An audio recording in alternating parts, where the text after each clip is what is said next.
आज बाबा कहते मीठे बच्चे,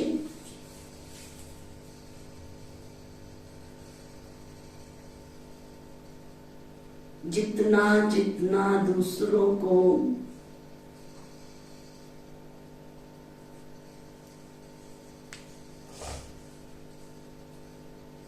ज्ञान सुनाएंगे,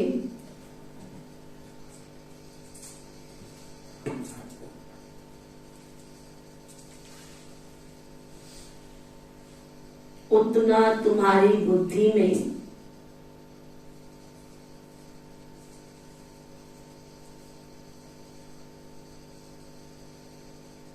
ज्ञान रिफाइन होता जाएगा।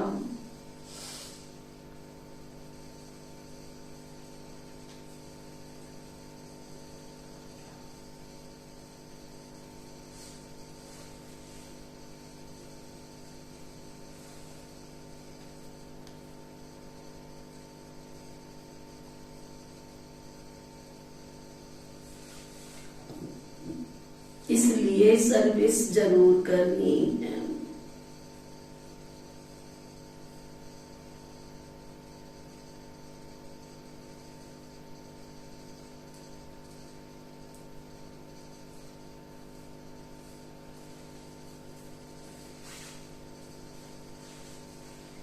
फिर बाबा पूछ रहे हैं प्रश्न। बाबा के पास दो प्रकार के बच्चे कौन से हैं?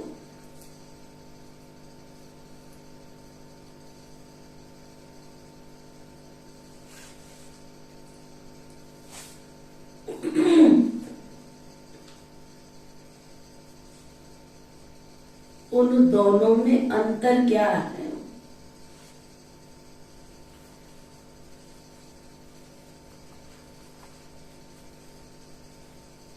दो प्रकार के बच्चे बाबा के पास, दोनों में अंतर क्या है? कौन से दो प्रकार के बच्चे? बाबा के पास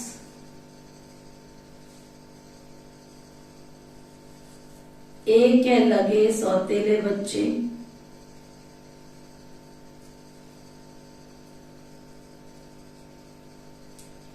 और दूसरे हैं सगे मातेले बच्चे।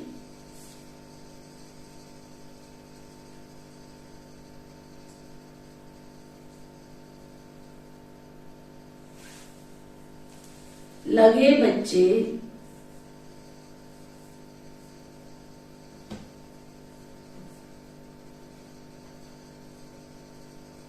मुख से सिर्फ बाबा मम्मा कहते,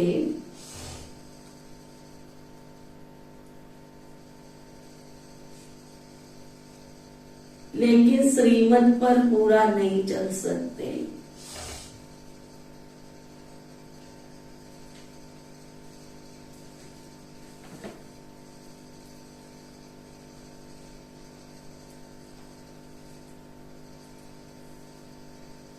पूरा पूरा बलिहार नहीं जाते,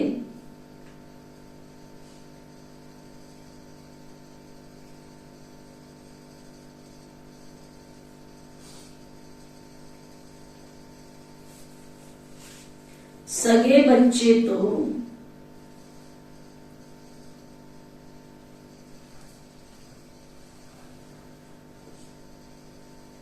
तन मन धन से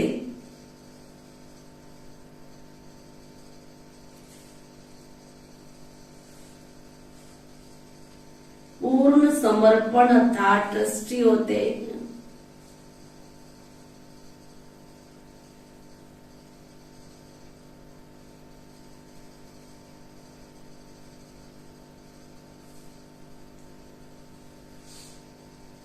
कदम कदम पर श्रीमत पर चलते हैं।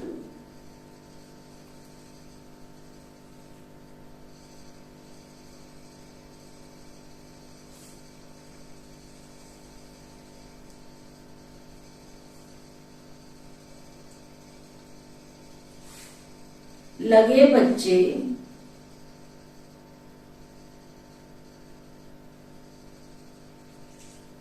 सेवा न करने के कारण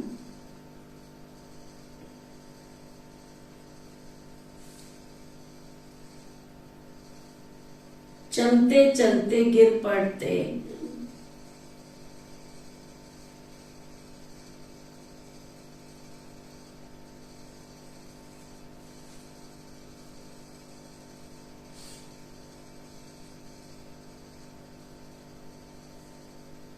लगे बच्चे सेवा न करने के कारण चलते चलते गिर पड़ते,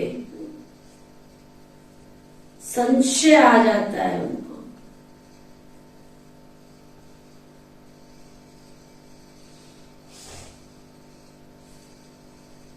सगे बच्चे पूरा निश्चय बुद्धि होते हैं।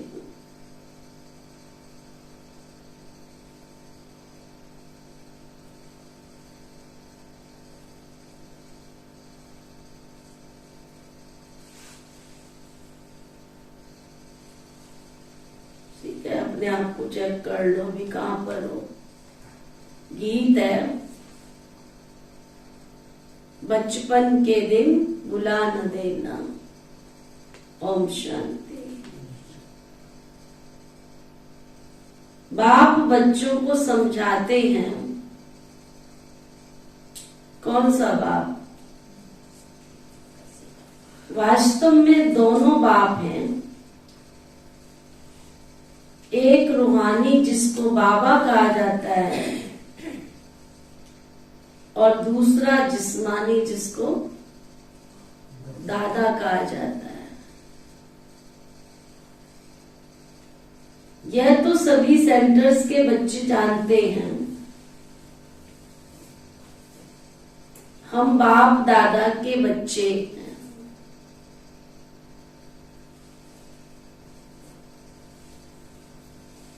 रूहानी बाप शिव है। वो है सभी आत्माओं का बाप। और ब्रह्मा दादा है सारे मनुष्य सिजरे का हेड। उनके तुम आकर के बच्चे बने हो। शिव बाबा ने ब्रह्मा के द्वारा एडॉप्ट किया, उनके तुम बच्चे बने हो। उनमें भी कोई तो पक्के सगे हैं और कोई फिर लगे। लगे का मतलब लग गया बस। जब तक लगे तब तक लगे रहो बस। कब चढ़ जाएंगे ये नहीं पता उनका। सुना, कौन सी बात उनको झाड़ के यहां से उठा के ले जाएगी पता नहीं। निश्चय डगमग होता रहता है बेचारे। ड्रामा में पार्ट बेचारों को।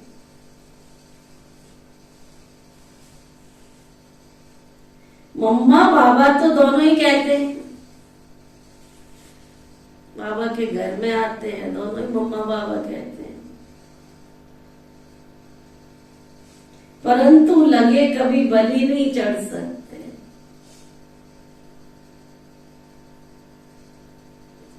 बाबा पे कुर्बान नहीं जा सकते, वारी नहीं जा सकते। बलि न चढ़ने वालों को फिर इतनी ताकत भी नहीं मिल सकती। अर्थात अपने बाप को कहते हैं बाबा बाबा, परंतु अपने बाप को तन मन धन का ट्रस्टी नहीं बना सकते।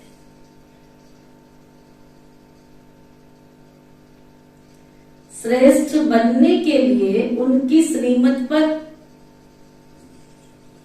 चल भी नहीं सकते।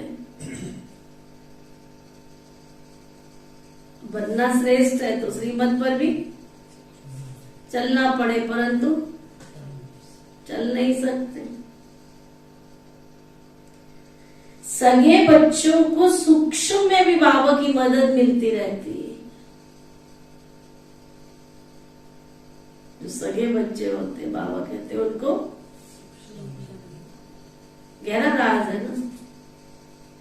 दुनिया का सीधा सा सिद्धांत है, तुम जिसके लिए करोगे वो तुम्हारे लिए भी करेगा ना।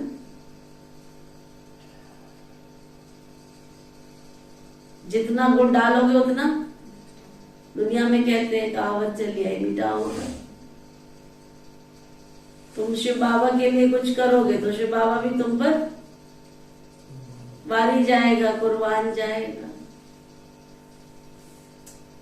सीधा सा सिद्धांत। तुम कुछ करोगे उसके लिए तो वो तुम्हारे पर न्योछा बढ़ जाएगा। बस इतना अंतर है। दुनिया में करते तो एक का एक मिलता है और बाबा के लिए करते हैं तो एक का 100 गुना मिलता है।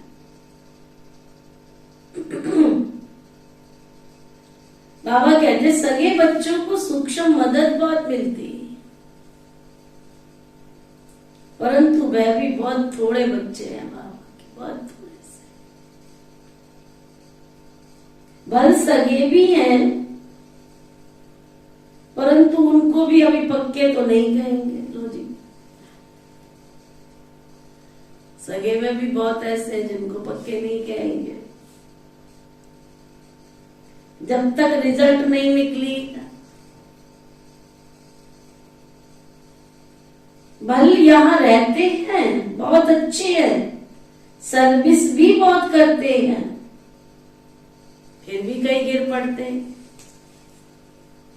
आते भी रहते हैं, सेवा भी करते रहते हैं, कब गिर पड़ते हैं। ये सारी बुद्धि योग की बात है। बाबा को भूलना नहीं है।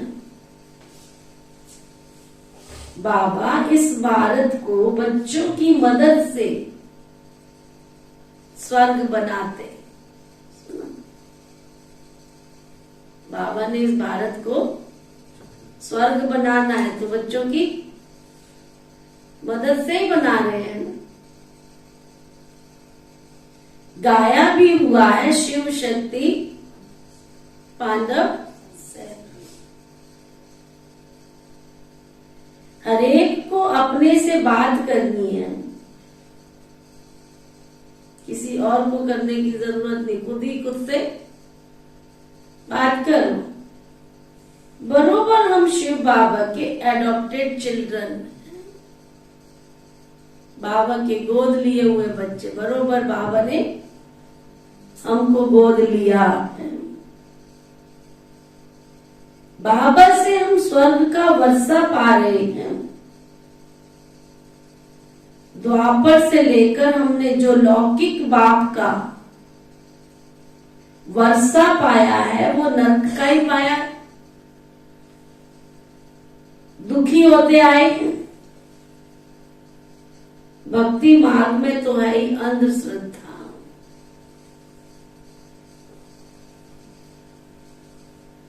जब से भक्ति शुरू हुई तब से जो जो वर्ष बीता हम नीचे उतरते आए। भक्ति भी पहले अव्यभिचारी थी, एक की पूजा करते थे, उसके बदले अब अनेकों की पूजा करते आए। अब ये सब बातें ऋषि मुनि साधु संत आदि तो नहीं जानते कि भक्ति कब शुरू होती है। शास्त्रों में भी ब्रह्मा का दिन और ब्रह्मा की रात दिखाते हैं।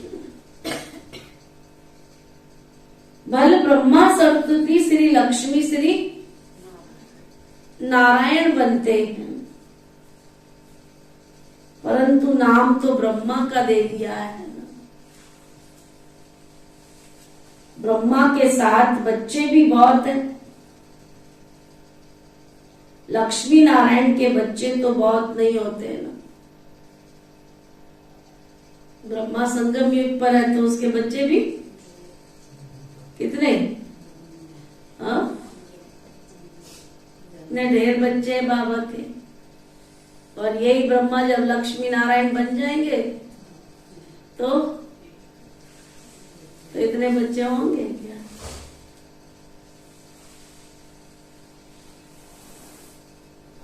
प्रजापिता भी तो उनको नहीं कहेंगे ना। फिर अगर लक्ष्मी नारायण को बच्चे नहीं है तो प्रजापिता भी तो नहीं कहेंगे।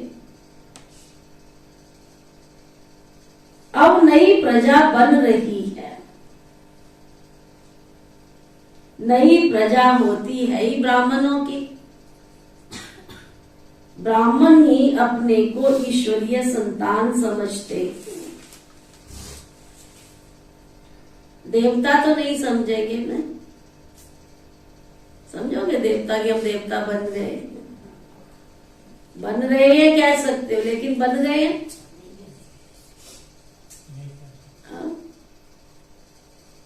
देवता बन गए ये तो नहीं कह सकते हो। बन रहे हैं।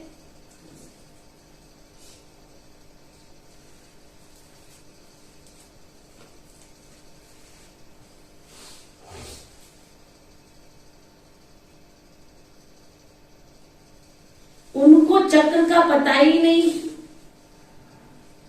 अभी तुम जानते हो हम शिव बाबा के बच्चे बने। उन्होंने ही हमें 84 का चक्र समझाया है। उनकी मदद से हम भारत को फिर से दैवी पावन राजस्थान बना रहे हैं। ये बड़ी गहरी समझने की बात है कि इसको समझाने की भी तो हिम्मत चाहिए ना। किसी को सीधा ज्ञान भी समझाने की हिम्मत चाहिए ना। तुम हो शिव शक्ति पांडव सेना, पंडे भी हो। बाबा कहते तुम पंडे हो सब पंडे। जो समझते हम पंडे हैं वो हाथ उठाओ। जो समझते हम पंडे हैं कौन कौन है, हाथ उठाओ। अच्छा, किसको कहते पंडे, किसको कहते?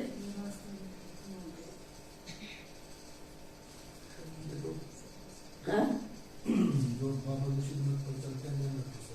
तो आप श्रीमत पर नहीं चल रहे? नहीं, अच्छा, इसलिए पंडे नहीं। और पंडे जो जी जैसे बाबा ने हमें रास्ता बताया उनको रास्ता बताना, वहां तक लेके जाना मंजिल तक। ठीक है। हाँ? जो दूसरों को रास्ता बताए वही पंडे।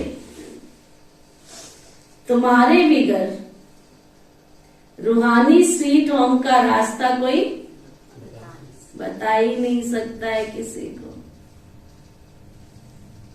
है ना। कितनी देखो हमारी निर्मल शांता दादी तो पूछते चलते रास्ते तुम्हें पहलगांव का रास्ता बता दो, वो कहती पहलगांव का रास्ता तो पता नहीं है। कितना नशा होता था पहले भाई बहनों में ना। बाबा की वारिस क्वालिटी आत्माओं में कितना नशा होता है, कितना उमंग होता है। कहते पहलगांव का रास्ता तो पता नहीं है, परम धाम का रास्ता पता है। कहते चल तुम परम धाम का ही रास्ता बता दे, है ना। कैसे भाई बहन होते थे। वो कहते चलो कोई बात नहीं, तुम परम धाम का ही रास्ता बता दो। और देखो अंदर, कहते अंदर आके बैठ के बताऊंगी, खड़े होके थोड़ी बताऊंगी। अंदर भी बुला के ले आए, अंदर आने वाले भी आ गए और ऐसा परम धाम का रास्ता बताया कि पूरे यज्ञ की सेवा करने वाला सेवादारी परिवार पैदा हो गए। कमाल है बाबा की, कमाल है। बाबा कहते वह पंडे लोग तो करके अमरनाथ पर कोई तीर्थ पर ले जाते हैं, तुम ब्रह्मा कुमार कुमारियां तो एकदम सभी से दूर परम धाम ले जाते हो। तुम सुना, तुम ब्रह्मा कुमार कुमारियां तो सभी से दूर कहाँ ले जाते हो? परम धाम ले जाते हो तुम। सुना, वह जिस्मानी गाइड है धक्के खिलाने वाले, तुम सभी को बाप के साथ शांति धाम ले जाते हो। तो सदैव ये याद करना पड़े, हम भारत को फिर से दैवी राजस्थान बना रहे हैं। यह तो कोई भी मानेंगे अगर किसी को प्यार से समझाओगे कि हम सारी दुनिया को क्या बना रहे हैं? दैवी राजस्थान बना रहे हैं। यह तो कोई भी मानेंगे, जरूर मानेंगे। आप देखो मानेंगे क्या? अभी तो जो भी मिनिस्टर आते हैं, बड़े लोग आते हैं, सब स्टेज पर बोल के जाते हैं कि ऐसा जीवन कोई नहीं बना सकता जो आप बना सकते।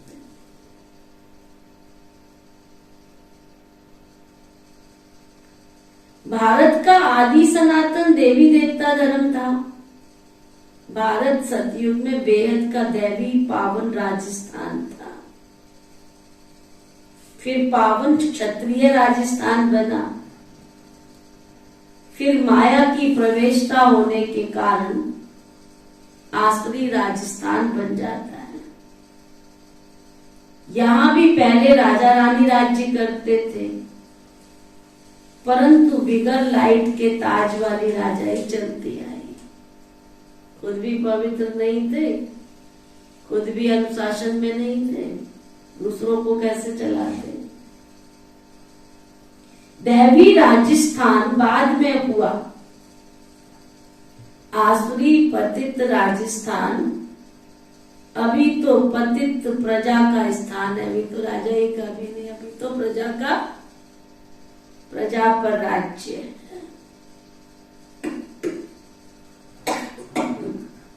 पंचायती राजस्थान बाबा कहते हैं। वास्तव में इनको राजस्थान तो कह नहीं सकते, परंतु नाम लगा दिया है, राजा ही तो है नहीं। ये भी एक ड्रामा बना हुआ है। ये लक्ष्मी नारायण के चित्र तुमको बहुत काम में आएंगे, इन पर समझाना है। भारत ऐसा डबल सिर ताज था, इन लक्ष्मी नारायण का राज्य था। छोटेपन में राधे कृष्ण थे, फिर त्रेता में राम राज्य मिला, फिर द्वापर में माया आ गई। ये तो बिल्कुल सहज सी बात बाबा बता रहे, समझा रहे। भारत की हिस्ट्री ज्योग्राफी नटसेल में समझाते हैं। द्वापर में फिर राजा रानी पावन श्री लक्ष्मी श्री नारायण के मंदिर बने। देवताएं स्वयं तो वाम मार्ग में चले गए ना, पतित होने के कारण फिर जो पावन देवताएं होकर गए, उनके मंदिर बनाकर पूजा करना शुरू कर दिए। पतित ही पावन को माथा टेकते हैं ना। जब तक ब्रिटिश गवर्नमेंट का राज्य था तो राजा रानी थे, जमींदार भी राजा रानी का लक़ब ले लेते थे, उससे उनका दरबार में बहुत मान होता था, है ना। साहूकार राजा, राजा की साहूकार प्रजा, है ना। मर्तबा तो उनका भी उनसे जैसे मिलता जमींदार। फिर उनको क्या बोलते थे, ये नगर सेठ है। आजकल तो नगर सेठ भी कोई नहीं, भले संपत्ति हो परंतु फिर भी नगर सेठ का कोई टाइटल नहीं ले सकते। जमींदार कह देते हैं जमींदार है, लेकिन लैंडलॉर्ड नहीं कह सकते कि ये लैंडलॉर्ड है। होते भी नहीं अभी गांव में ऐसे कि पूरा गांव की गांव किसी का हो, होते ऐसे। आजकल तो ऐसे कहाँ होते, सबके की जमीनों के बंटवारे हो गए। अच्छा, पहले पता क्यों होते थे, उसका भी रीजन था।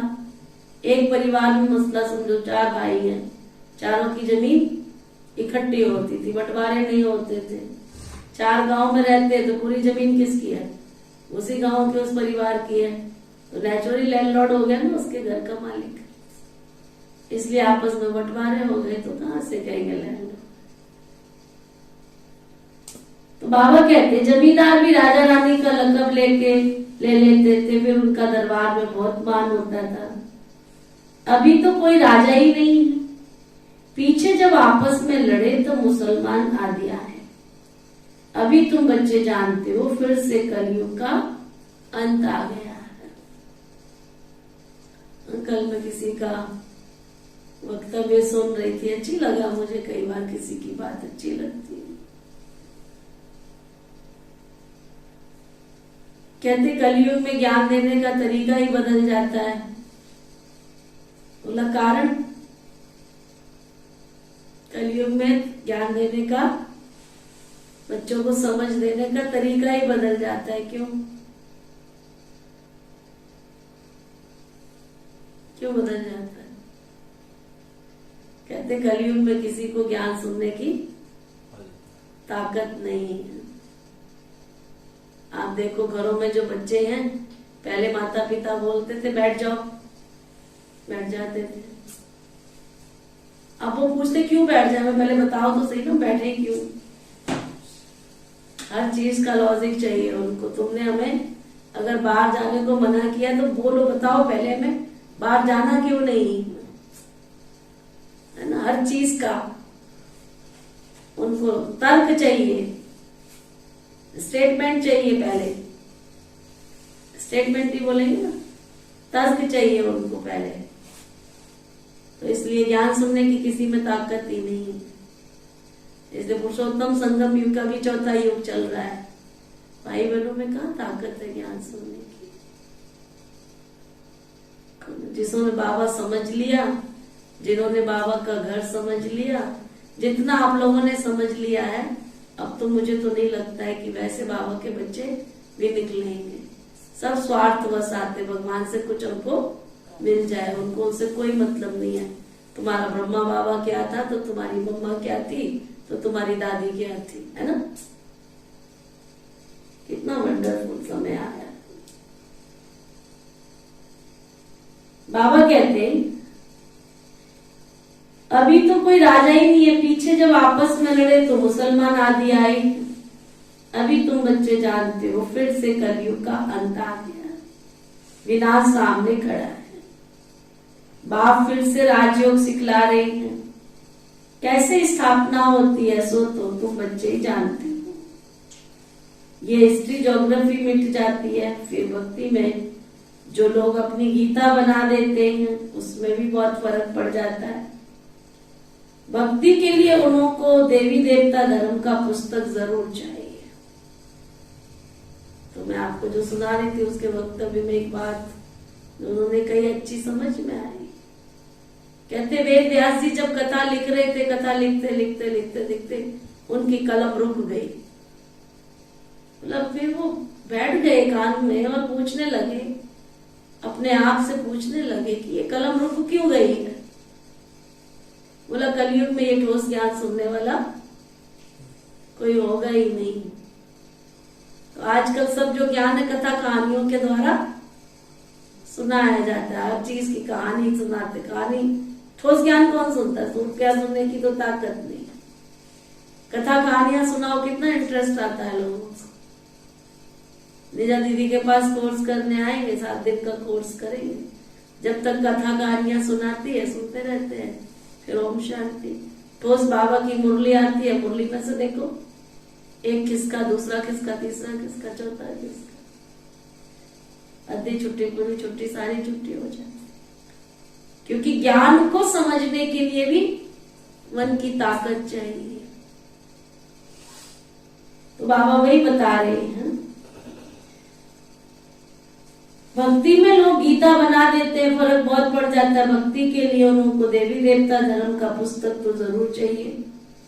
सो ड्रामा अनुसार गीता बना दी, ऐसे नहीं भक्ति मार्ग की उस गीता से कोई राजा ही स्थापन होंगे, कोई नर से नारायण बनेंगे, नहीं, बिल्कुल भी नहीं। अब बाबा समझाते तुम गुप्त सेना, बाबा भी गुप्त है, तुमको भी गुप्त योग बल से राजाई प्राप्त करा रहे हैं। बाहुबल से हद की राजाई मिलती है, योग बल से बेहद की राजाई मिलती है। तुम बच्चों को दिल अंदर ये निश्चय है कि अभी हम भारत को वही दैवी राजस्थान बना रहे हैं। जो मेहनत करता है ना, जो क्या जो मेहनत करता है क्या, उसकी मेहनत कभी छिपी नहीं रहती। जो मेहनत करता है उसकी मेहनत कभी छिपी नहीं रह सकती, विनाश तो होना ही। गीता में भी ये बात है, पूछते इस समय की मेहनत के अनुसार हमको भविष्य में क्या पद मिलेगा। यहां भी कोई शरीर छोड़ता है तो संकल्प चलेगा कि ये किस पद को प्राप्त करेगा। सो तो बाप जाने, सुना, सो तो बाप जाने कि इसने किस प्रकार से तन मन धन की सेवा की है। ये बच्चे नहीं जान सकते, समझा। बाबा कहते हैं ये बच्चे आपस में नहीं जान सकते हैं कि इससे सतयुग में जाके कौन सा पद प्राप्त करना है। यहाँ भी कोई शरीर छोड़ता है तो संकल्प चलता है ना। बताया भी जा सकता है इस प्रकार की सेवा तुमने की, ज्ञान उठाया नहीं उठाया, परंतु बहुत ऐसे भी हैं जो बाबा को अपने तन मन धन की बहुत मदद करते हैं। जैसे मनुष्य दान करते हैं, समझते हैं संस्था बहुत अच्छी है, अच्छा कार्य कर रही है, परंतु मेरे में पावर रहने की ताकत नहीं। ऐसे भी बाबा के बहुत बच्चे हैं। आपको क्लास में नहीं भी दिखते हैं, लेकिन बाबा का घर तो चला रहे हैं, सेवा तो कर रहे हैं।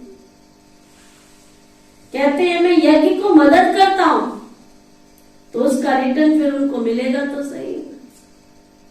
अगर बाबा के घर को अगर धन से मदद कर रहे हैं, अपने जो भी जितनी मदद कर सकते हैं तन से मन से धन से कर रहे हैं, तो उसका रिटर्न उनको मिल जाता है। जैसे मनुष्य कॉलेज बनाते हैं, हॉस्पिटल बनाते हैं औरों के लिए,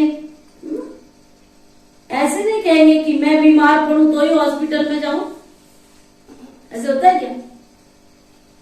जो कुछ बनाते हैं वो दूसरों के लिए, तो उसका फल तो उनको मिलेगा। कितना अच्छा उदाहरण दिया।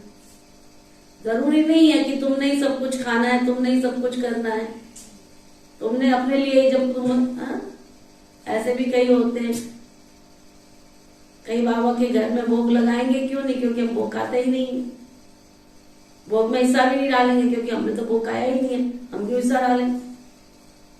तो बाबा कहते हैं ऐसा थोड़ी होता है। इतना बड़ा बाबा का मधुबन महायज्ञ चल रहा है, ट्रक की ट्रक भर के आते हैं, तो ऐसा थोड़ी है कि वो आते हैं उनकी फैमिली आके खाएगी तभी वो बाबा के घर में सहयोग देंगे। ऐसा थोड़ी होता है। उसका फल भी मिलता है, उसको दान कहा जाता है। यहाँ फिर क्या होता है? आशीर्वाद देते हैं कि तुम्हारा लोक परलोक सुहेला हो, सुखी हो। बाबा के घर में कोई तन से, कोई मन से, कोई धन से अगर सेवा करता है, मदद करता है, तो बाबा उसको क्या? उसको आशीर्वाद देते हैं, तुम्हारा लोक परलोक सब सुहेला सुखी हो। लोक और परलोक सो तो इस संगम युग की बात है। ये है मृत्यु लोक का जन्म और अमर लोक का जन्म, दोनों सफल हो। बरोबर तुम्हारा अभी ये अंतिम जन्म सफल हो रहा है। फिर कोई तन से, कोई मन से, कोई धन से बाबा की सेवा करते हैं। बहुत है जो ज्ञान नहीं उठा सकते, कहते हैं बाबा हमारे में हिम्मत नहीं है, बाकी हम मदद कर सकते हैं। बहुत बाबा के बच्चे जो तन नहीं लगा सकते हैं और मन भी नहीं लगा सकते, पवित्र नहीं रह सकते हैं, अन्न शुद्ध नहीं रख सकते, परंतु धन लगा सकते हैं। नहीं, सतयुग में भी होगी ना। लास्ट जन्म तो मिलेगा ना, एक जन्म तो सतयुग का सुख भोगेंगे, एक जन्म तो सतयुग का सुख भोगेंगे ना।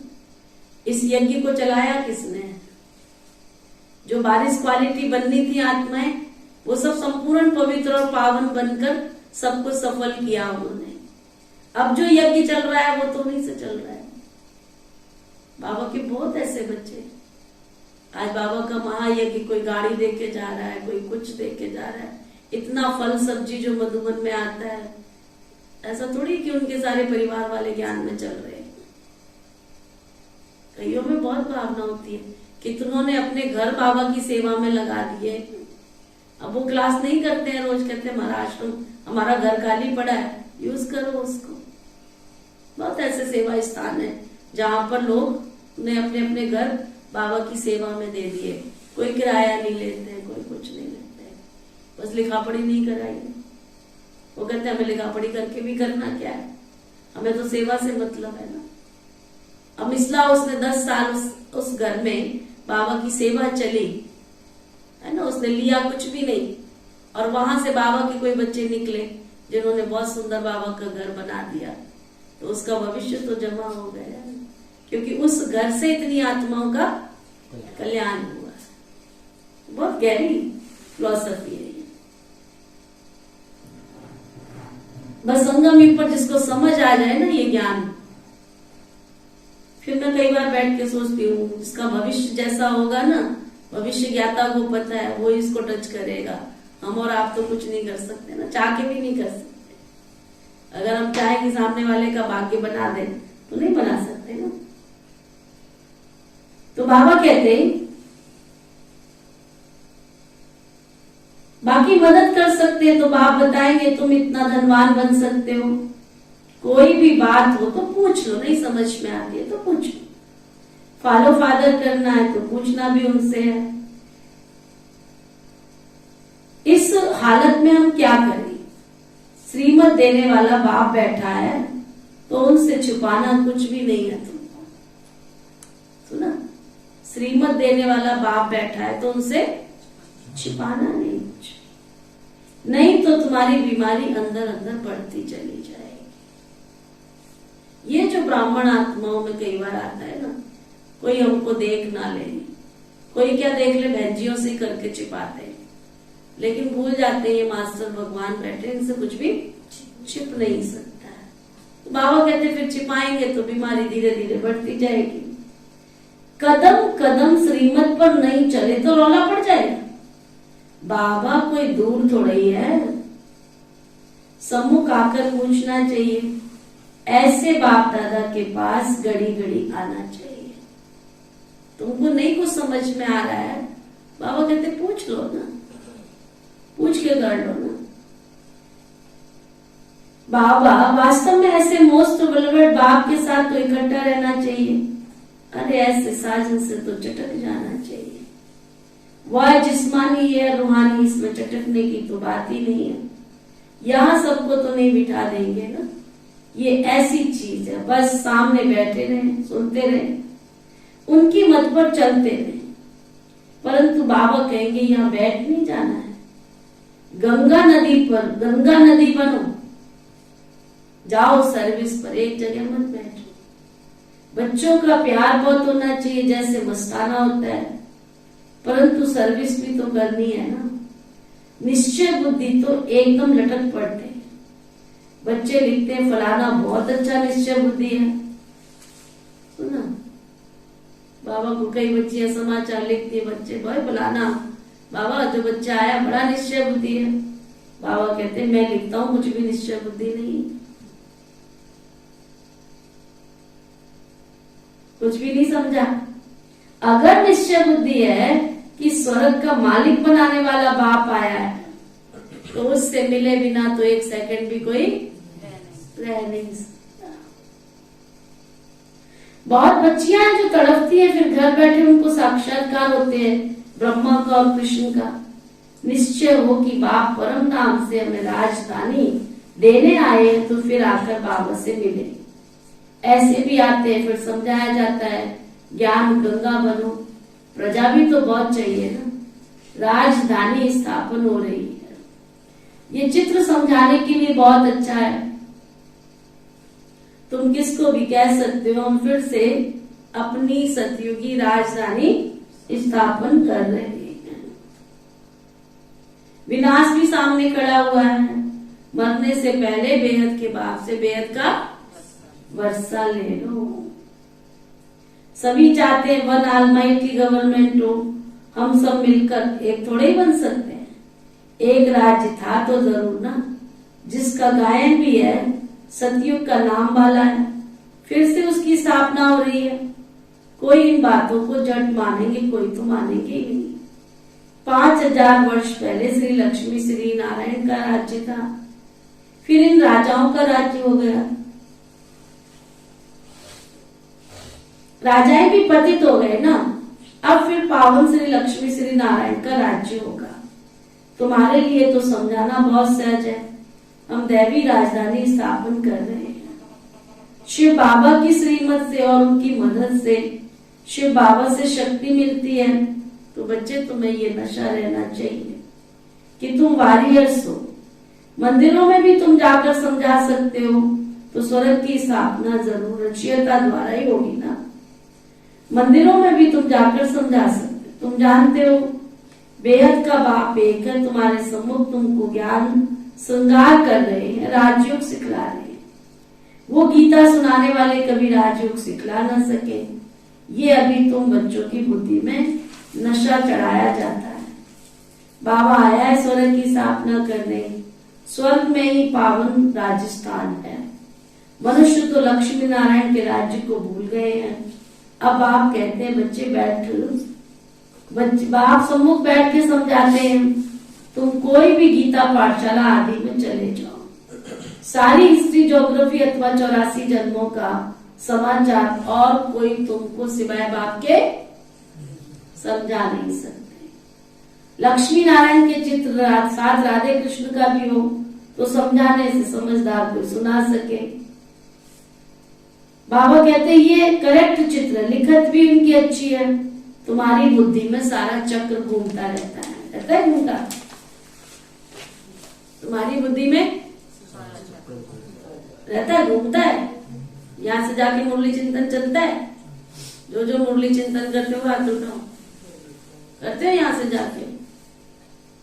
हाँ करते हो? मुरली चिंतन जरूर करो। बाकी निरंतर याद के अभ्यास में मेहनत बहुत है।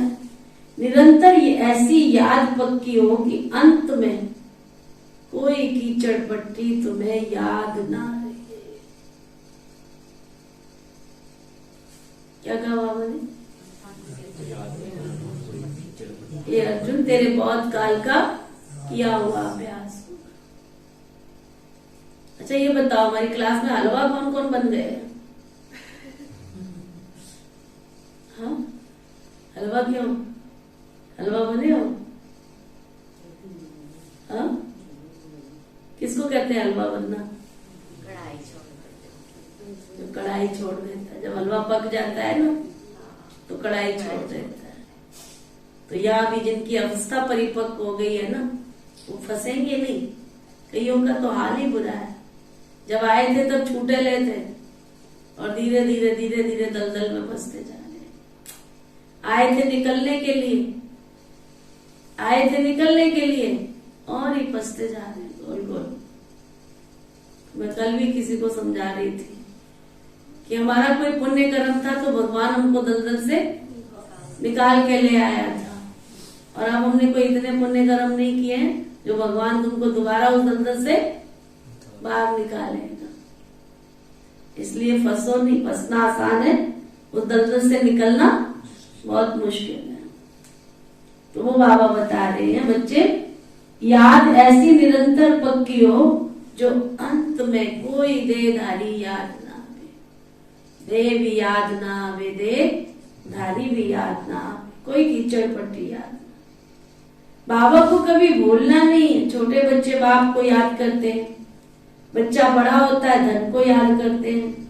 तुमको तो बाप भी मिला, धन भी मिला, तो ना लौकिक में तो क्या होता है, छोटा बच्चा होता है पहले बाप को याद करता है, फिर जब बड़ा होता है तो धन की तरफ भागता है, फिर बड़ा होता है स्त्री की तरफ भागता है ना, स्त्री से फिर बच्चे पैदा हो गए, फिर बच्चे की तरफ भागता है, और फिर बच्चे बड़े हो गए तो उनकी चिंता उसको सताती है, और फिर जब उनकी शादी कर देता है फिर डॉक्टर की तरफ भागता है ना। जब डॉक्टर ने भी जवाब दे दिया तब तो पहले ही भगवान की तरफ भाग लो ना, इतना सारा करके। तो फिर मुख में राम राम की बजाय राम राम निकलना शुरू हो जाता है ना। वो सुनाते नहीं है, इतना भाग करके तुम्हें घूम के आना तो वही है, तो पहले ही तुम याद कर लो ना। वो कहते एक नदी के किनारे बंदा बैठा था, आराम से रोटी खा रहा था। एक सेठ स्वामी वहां से निकला, बिजनेसमैन। कहता यहाँ क्या कर रहे हो तुम? कहता देख नहीं रहा, रोटी खा रहा हूं। कहता अच्छा। कहता तेरे को ये सामने नदी नहीं दिख रही है? कहता दिख रही है। तो क्या करूं? कहता देख इतनी सारी नदी में इतनी मछलियां हैं, तू रोज मछलियां पकड़ लिया कर कुछ। कहता फिर क्या करूंगा? कहते इनको बेचा कर, थोड़े पैसे आएंगे। कहते अच्छा फिर क्या करूंगा? कहते थोड़े पैसे आएंगे तो थोड़ा बड़ा जाल खरीद लेना, तो बहुत सारी मछलियां फंसेंगी। अच्छा फिर क्या करूंगा? फिर तेरा कारोबार थोड़ा बड़ा हो जाएगा, फिर और ज्यादा पैसा आएगा। फिर क्या करूंगा? कहते फिर बहुत सुंदर सा मकान बनाना। कहते फिर क्या करूंगा? बच्चों को अच्छी तरह से लिखाना, बच्चों को अच्छी तरह से पढ़ाना, स्टैंडर्ड की पढ़ाई पढ़ाना। कहते अच्छा फिर क्या करूंगा? कहता उनको पढ़ा के लिखा के फिर नदी के किनारे बैठ के रोटी खाना। कहता वो तो मैं पहले ही खा रहा हूँ ना। कहता वो तो मैं पहले ही खा रहा हूँ, इतना काम धाम करके फिर नदी के किनारे रोटी खानी है, तो इतना लफड़ा क्यों पाऊं मैं? तो वो बाबा कहते बच्चे कीचड़ पट्टी में तुमको फंसना नहीं है, बाबा को कभी भूलना नहीं। छोटे बच्चे बाबा को बहुत याद करते हैं, बच्चा बड़ा होता है तो धन को याद करते हैं, फिर तुमको धन भी मिलता है जो अच्छी रीति धारण कर फिर तुमको दान करना चाहिए। पूरा फिलैंथ्रोपिस्ट बनना है। मैं आकर के राजयोग सिखाता हूँ, वह गीता तो जन्म जन्मांतर पढ़ी, उससे कुछ प्राप्ति थोड़ी हुई है। यहाँ तो तुमको नर से नारायण बनाने के लिए बाबा शिक्षा दे रहे हैं, वो है भक्ति मार्ग। यहाँ भी कोटों में कोई में भी कोई निकलेगा जो दैवी घराने का होगा, फिर ब्राह्मण बनने तो जरूर आएंगे, फिर चाहे राजा हो चाहे रानी बने चाहे प्रजा, उसमें भी कोई सुनंती कथंती भागंती हो जाते हैं, जो बच्चा बन फिर फारकती भी दे देते हैं, उन पर बहुत बड़ा दंड पड़ता है, बहुत कड़ी सजा है उनके लिए। इस समय ऐसा कोई कह नहीं सकता कि हम निरंतर याद करते हैं। अगर कोई कहे तो चार्ट लिखकर भेजे तो बाबा समझ जाएंगे भारत की सेवा में ही तन मन धन लगा रहे हैं। लक्ष्मी नारायण का चित्र हमेशा पॉकेट में पड़ा होना चाहिए, बच्चों को बहुत नशा होना चाहिए। सोशल वर्कर्स तुम्हारे से पूछते तुम भारत की सेवा क्या कर रहे हो? बोलो हम अपने तन मन धन से भारत को दैवी राजस्थान बना रहे हैं। ऐसी सेवा तो और कोई कर ही नहीं सकता। तुम जितनी सर्विस करेंगे उतनी बुद्धि तुम्हारी रिफाइन होती जाएगी। ऐसे भी बहुत बच्चे जो ठीक रीति नहीं समझा सकते तो नाम बदनाम होता है। कोई में तो क्रोध का बहुत भूत है, ये भी जैसे डिस्ट्रक्टिव काम किया गया है।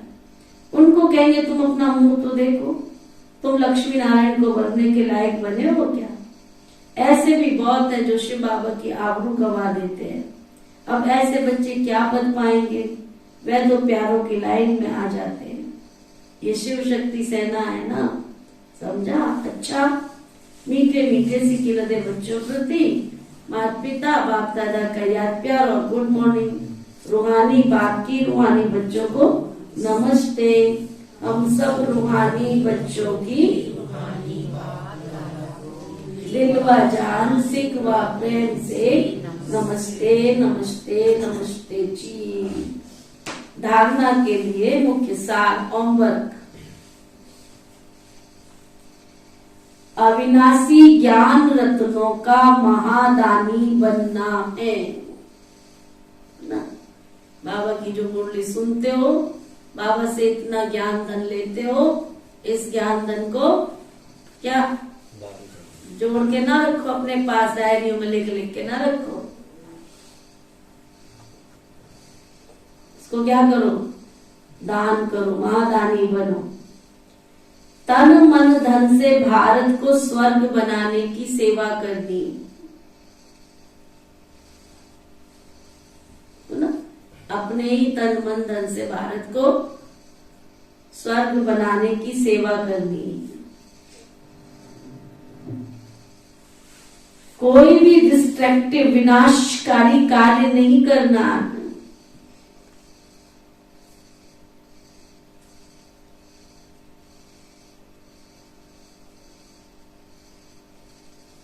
निरंतर याद के अभ्यास में रहना है,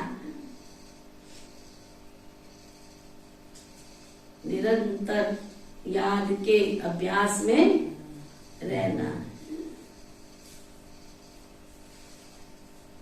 वरदान, सतगुरु प्यारे बाबा का वरदान।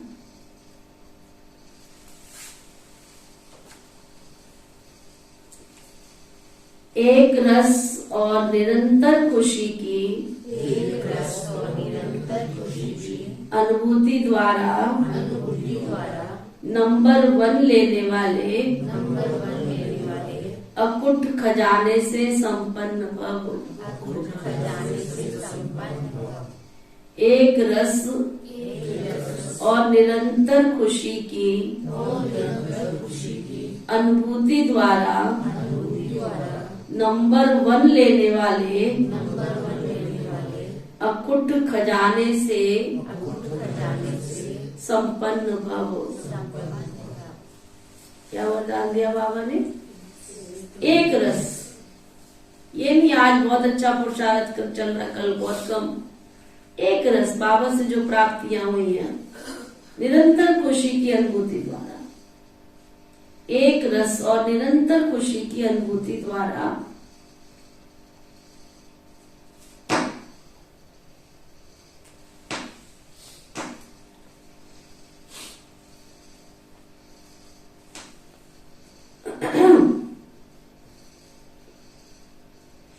नंबर 1 लेने वाले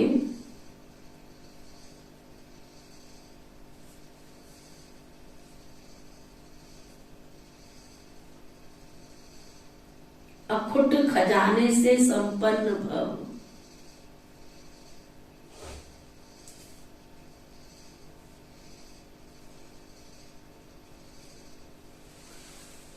नंबर 1 में आने के लिए किसने आना है नंबर 1 में? हाँ, तो फिर लक्ष्य तो होना चाहिए ना। जैसा लक्ष्य होगा वैसे लक्षण आएंगे ना। तो बाबा नंबर 1 में आने की विधि बता रहे। नंबर 1 में आने के लिए एक रस और निरंतर खुशी की अनुभूति करते रहो। किसी भी झमेले में नहीं जाओ। झमेले में जाने से खुशी का झूला ढीला हो जाता है, फिर तेज नहीं झूल सकते। इसलिए सदा एक रस खुशी के झूले में झूलते रहो। बाप दादा के द्वारा सभी बच्चों को अविनाशी, अखुट और बेहद का खजाना मिला है, तो सदा उन खजानों की प्राप्ति में एक रस और संपन्न रहो। सतयुग की विशेषता है अनुभव। इस युग की विशेषता का लाभ उठाओ ना। संगम युग की विशेषता है हर घड़ी अनुभव प्राप्त करना। तो बाबा कहते हैं इस युग की विशेषता का लाभ उठाओ। स्लोगन, मनसा महादानी बनना है तो, मनसा महादानी बनना है तो सदा तो रूहानी स्थिति में सदा स्थित रहो। मनसा महादानी बनना है तो सदा रूहानी स्थिति में स्थित रहो। आज का व्यक्त इशारा,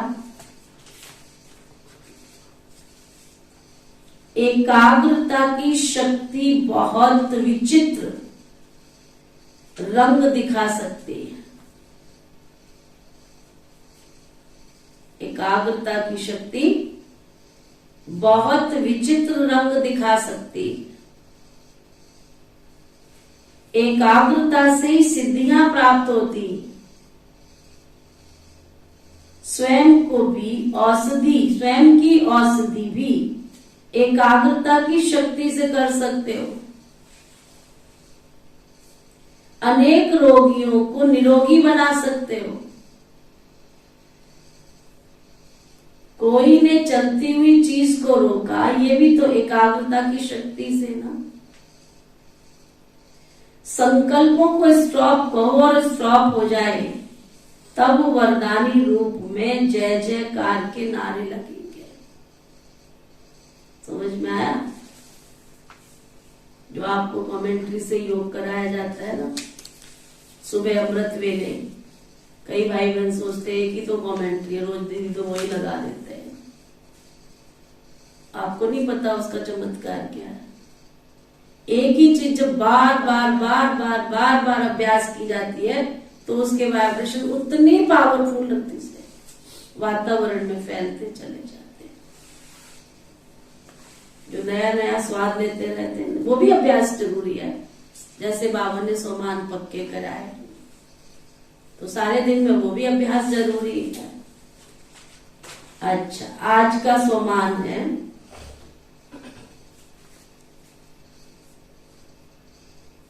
मैं स्वराज्य अधिकारी हूं। मैं स्वराज्य अधिकारी हूं। स्वराज्य की चिंतन और चेकिंग जो सारा दिन करनी है।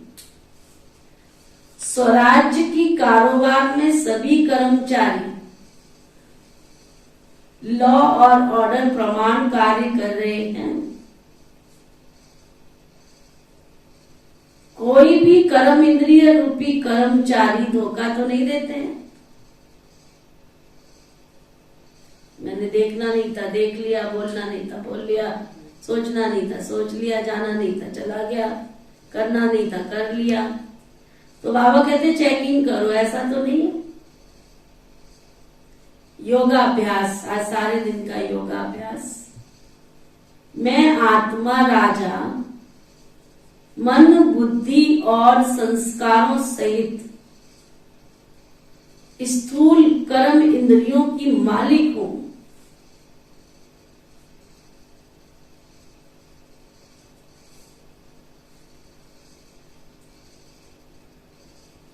स्वराज्य अधिकारी बन अपने भ्रकुटी के आसन पर बैठ कर्म इंद्रिय रूपी कर्मचारियों की दरबार लगाओ और एक एक कर्मचारी से अपना हाल चाल पूछो। सुना? ओम शांति शांति।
करते हैं और